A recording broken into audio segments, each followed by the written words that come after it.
Революция и надежда. Революция. Извините меня. Hello. Greetings and salutations. Um, so talking to the neighbor down next to my house in Fort Myers, and there's still no water pressure and there's still no power. She sent me a couple of videos, but digital service down there is down. I think it's because there's a lot of cell phone towers that are down, so I'm getting pictures from her. But me and my dad are going to head down to the house in Fort Myers as soon as power and water pressure. I mean, I don't mind, sweating to death and working hard outside, but my dad is a lot older than me, of course, so we have to have power. And we definitely, I can get by without power, but you have to have water pressure. You have to be able to take a shower at the end of the day. So we're heading down there, and I really want to thank anybody and everybody for all their kind words and any donations on, the mini disaster all over Fort Myers. But I mean, my house that needs some fixing on. So we're going to head down there as soon as power and water's back on. As a side note, before talking about Russia, this is Lexington, Kentucky. This is not New Jersey. It's not LA and it's not New York City. I'm not complaining at all, so I have to say that before making this statement, so you don't think I'm like complaining about this. But Lexington, Kentucky, which is where I'm at right now, I mean, has an enormous, just a super, super tonnage of Ukrainsky narody, tons and tons of Ukrainians. Every time, this is no exaggeration, every time I go to Costco or Sam's Club, I see them. How do you know what a Ukrainian looks like? Ethnically, they're totally different looking, because I've been to Ukraine several times and lived in Russia for way too long. They're ethnically, generally anyway, ethnically totally different than Russians. They're a lot taller, and Ukrainians, I don't care what anybody says, Ukrainians are descendants of Scythians. If you don't know what a Scythian is, look up a Scythian. Just every time I run into them, and every time I'll come up to them and I'll go, Slava Ukraina, oh, Slava Ukraina. There's no Kentuckians that know Ukrainian, much less Russian. I mean, not really. So they get excited when I say that means glory or freedom for Ukraine. It's the chant, Slava Ukraina. They're just absolutely everywhere. It's I don't know why. And I'm not complaining at all. I'm just why Lexington? Actually, some of them told me why. There's a huge Ukrainian church here in Lexington, of all places.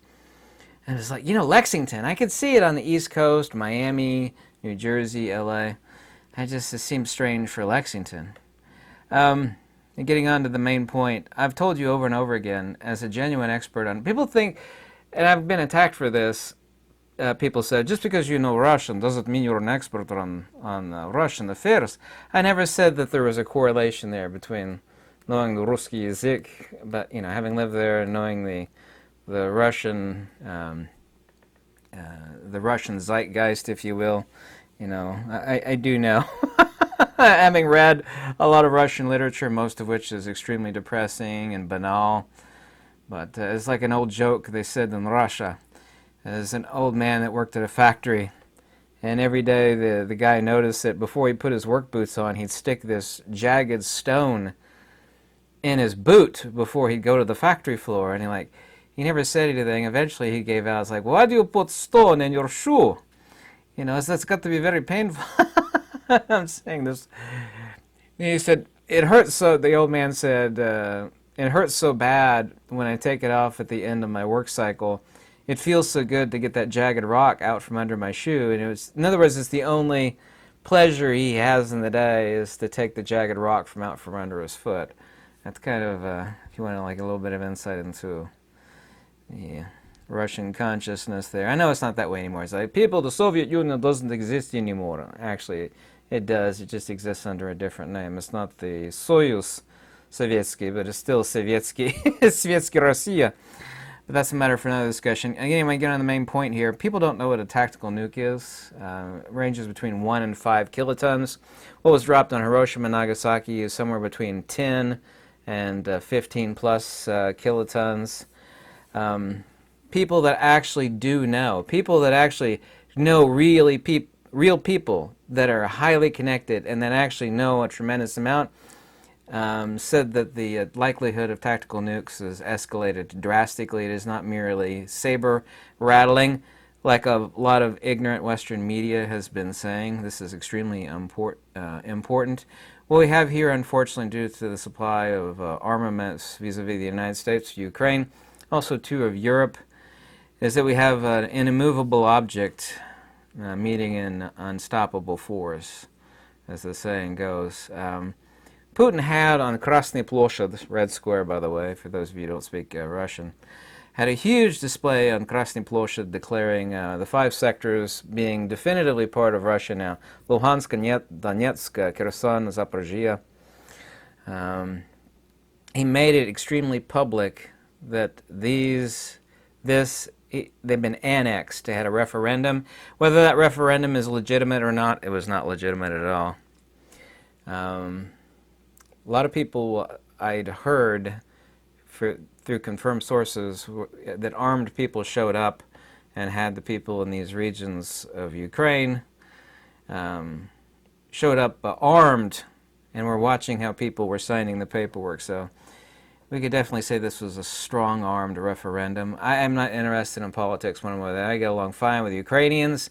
I get along fine with Russian people. I'm very friendly with both of them, so I'm interested in actually empirical facts regarding what is going on there, rather than taking politics as anyway. The U.S. has backed, of course, Ukraine. We've sent them God knows how many billions of dollars. I have not kept a running total. Probably somebody else has. It's an enormous, titanic amount. Of course, those have just been printed off by the Fed. And we've pumped tons of money to the MIC. If people say, well, we're sending money to Ukraine, most of it is not money sent to Ukraine. Most of it is, nobody on the news is talking about this, and the news is not really the news anymore.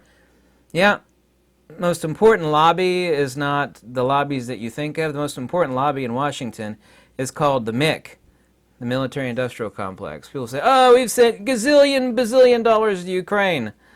Not really. What we've done is we've printed the money printing machine go brr, brr. I'm burning so much money. That's the sound of a lot of money being printed. And we've given it to the MIC, the Military Industrial Complex, for which they have brought those armaments over to Ukraine. So we've given it to Americans. Isn't that a neat deal, the way that works? All these news media are lying to you. I mean, we have sent enormous amounts of money to Ukraine, but most of it is money that's printed and given to the military-industrial complex, for which armaments have been bought and then shipped to the Ukrainians. So the U.S. backed Ukraine has really overstepped the bounds on, that's just my humble position. That's not a position of politics. I don't care about politics. The poop is going to fly. Once again, we really have a situation here of an immovable object meets an unstoppable force. I've told you over and over and over again, and the best military experts, said the same thing that I have parroted, is that Putin does not have a reverse gear. He does not. Oh, by the way, Russian nuclear strategic bombers, the Tu-195s, have been positioned on Olyeny Airport. I don't know if they've ever been there since some time decades ago during the Cold War. The Cold War never really ended, of course. So anyway, these strategic nuclear bombers, Tu-195s, have been positioned in Olyeny Airport, perfectly poised to strike Ukraine.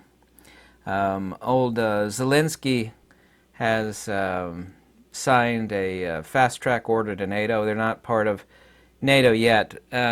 What is going to happen, in getting the pith of the matter, sorry it's taken me so long to get to this point, is that now this referendum and annexation has occurred in the eastern provinces of Ukraine, Donetsk, Kherson, Zaporizhia, Luhansk, yada yada. As soon as Ukraine, which they are and will, there is just absolutely nobody on earth thinks that they are going to stop to try to take back, and the Russians are pulling back. People say, oh, Russians are, in the news media is reporting this fact. Russia is retreating, Ukraine has retaken the city, boom, boom, boom. This is true, but it's also strategically done. Putin has not brought in tactical bombers into the field of Ukraine yet. They have all these troops on the ground, which everybody knows. And by the way, the conscripts are not 300,000. As has been reported, it is actually 1.3 million plus. Let me repeat that. It's not 300,000 peeps, as has been reported. It is 1.3 million plus. By the way, I saw a really gruesome video of one guy who had his arm out and another guy with a sledgehammer broke his arm just so the guy could get out of conscription. There are actually many reports of this. How many there are, I have no idea, but search engines over there are taking record of the fact that people are typing in how to break your arm, the safest way to break somebody's arm. Remember that old movie called The Sum of All Fears? I don't know if you've ever seen it. It's called The Sum of All Fears, and there's a really evil a German guy. I think he's German. Not that I'm half German. I'm not picking on the Germans. In the movie The Sum of All Fears, he's sipping some chai or some cafe latte, and he says, the trick is to get not to fight Russia or the United States. You get Russia and America to fight each other. It's like almost like exactly what we're seeing here happening in Ukraine. We see a proxy war going on. And interestingly enough, the people that are so bloodthirsty, people that think people are so peaceful, the Dems in the United States, I don't care what you think about politics, I'm not interested in either. They've been the most vociferously bloodthirsty as far as sending tons of military equipment for Ukraine to go after the Russians. Whatever you think about this one way or another, but we really do have a really, really bad point here where the best experts in the world, people that actually do know, and I've said as long ago as like about 2 months ago that Russia has about a 90% chance to use tactical nukes. I think the percentage is even higher now. The New World Order, this is pure speculation now what I'm about to say, but it seems that the New World Order is using a multi-pronged approach, as is blatantly obvious to anybody with a half a brain, to cause global collapse, and as is obvious, sticking the Russian bear. It's like the New World Order or the World Economic Forum and various other evil entities really are poking the gigantic Russian bear in the beehole with a sharp stick. Yeah, I said that. Poking the giant Russian bear in the beehole with a really, really sharp stick. And the resultant effect of this is going to be limited nuclear outbreak. Hopefully contained within the theater of Ukraine. Not that I want anything to happen to Ukraine or the people there, or even that of the Russians. This move on the part of these evil entities is extremely brilliant, since many things serve one master. The collapse, the global collapse, means that there's no singular entity that anybody can point their finger at, so it looks like a natural collapse. Like, well, all these things came together. We had the coup, and then we had, economic shutdown, and then we had a recession, and we're going to have a depression. The Bank of England nearly collapsed. They pulled a magic save your life card out of their behind. They're going to spend $5 billion every day. And they said they would do it nonstop until the problem is solved. $5 billion. They're just pushing the problem further down the road. So, did you see the speech that Russian President Putin gave to an audience? It was inside the Kremlin, and I think there was about 200 people seated there. They were all, of course, his finger puppets. But when the camera kept pointing towards, people said, well, that's just the way the Russians behave. And no, that's not the case. They kept pointing at the audience while Putin was giving the speech about use of force. He actually said, "Навсегда." Actually, the banner in Red Square, and this is different than the speech in the Kremlin, said "Together forever" behind him in Russian. He made it extreme. It would be like if on the square right at the base of the obelisk in Washington, D.C., the United States president, any president, were to put up huge Super Bowl screens and say, we have annexed British Columbia and, some other province in Canada, and it is ours forever. This sets up the position. This is another reason why he can't back down now. But he seems to be letting them in as a defense. Look, they're attacking us, and this gives him the moral authority, even though it is fake moral authority, to call up the bombers and really let loose hell. And I am laughing my ass off, and not in a good way of laughing my butt off. And all these people, oh, look at the Russians in retreat, you know, they're losing so many tanks and so many personnel. This is true.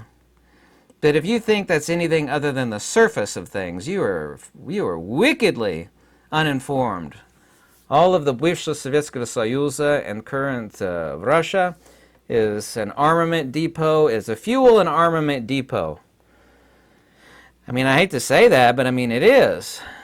You'll say, oh, everything Russia's got's old and crappy. Yeah, it's been not maintained well. I've even had a lot of people tell me, oh, the Russian nukes are they're beyond their service date. That's just a total lie. It's a total lie.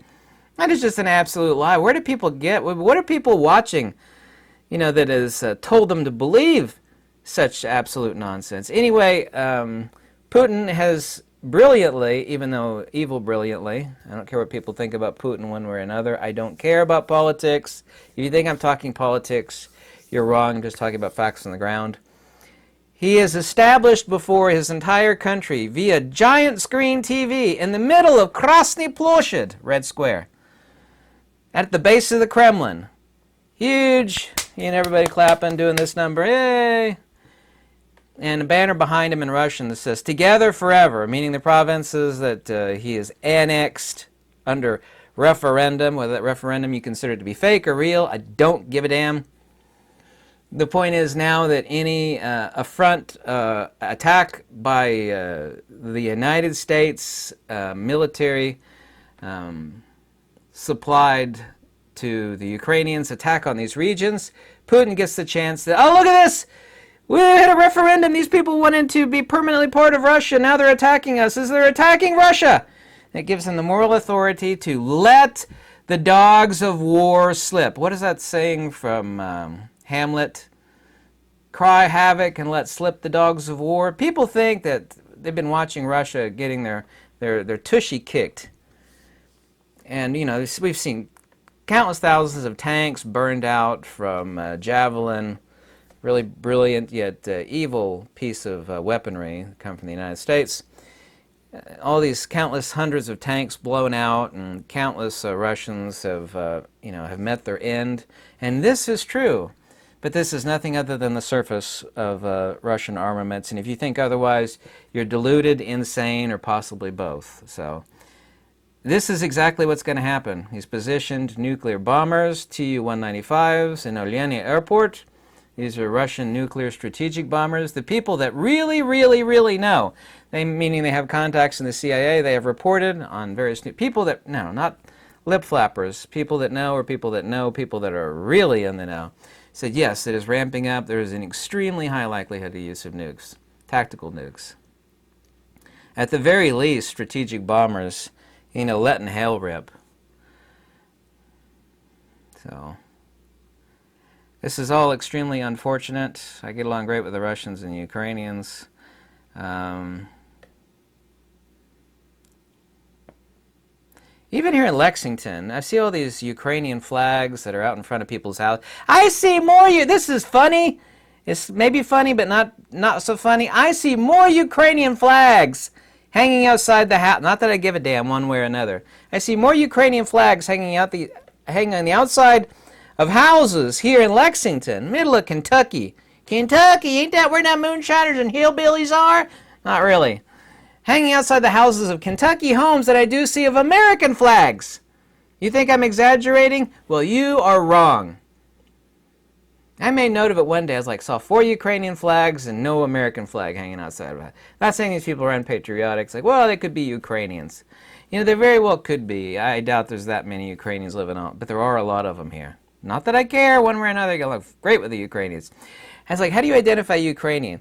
They look like Ozzie and Harriet, Leave It to Beaver type people from the 1960s. They look like they're healthy and well-adjusted people that have been sent through a time machine from the 1960s. You think that's funny or a humor on my part, and it's not. That's exactly what they look like. I know them immediately. I stepped outside of Ukraine today pushing my cart. leaving, I was like, I bet those are Ukrainians. And I said to myself instantly in my head, let's test that. And as they went past, I said, Slava Ukraina! And they turned, oh! It was a guy, I think it was his wife and his daughter. And I guess it could have been his father. It seemed to be his father. It could have been an acquaintance. Oh, how do you know Russian? I said, oh, I've been in Vladimir, потом на автобус на Ялту, been to Ukraine, so, oh, never Americans know, Kentucky people know. What do you say? Kentucky people know about Ukraine. How did you know we're Ukrainians? I said, yeah, it's just лицо. I said лицо means face. They're blatantly... Americans used to look like that in the 1960s. They don't look like that anymore. Americans look like stressed out, worn out people that have been oppressed from taxes, property taxes, house insurance, car insurance, bills, nonsense, lies, propaganda. It looked like people that have been oppressed and beaten down. And the Ukrainians, even though they've been through war and whatnot, they look like people that have not been beaten down by those things. Let them stay here about another 20 years. Then they'll really look beaten down, and they'll look like every other American. So that's what's going on in Ukraine.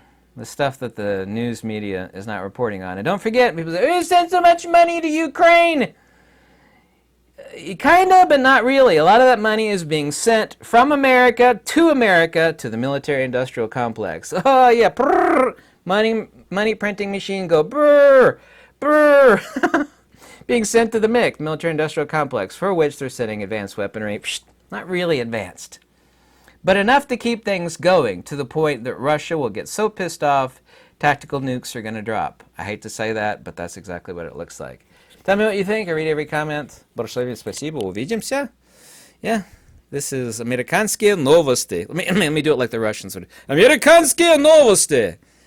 Отлично. Увидимся.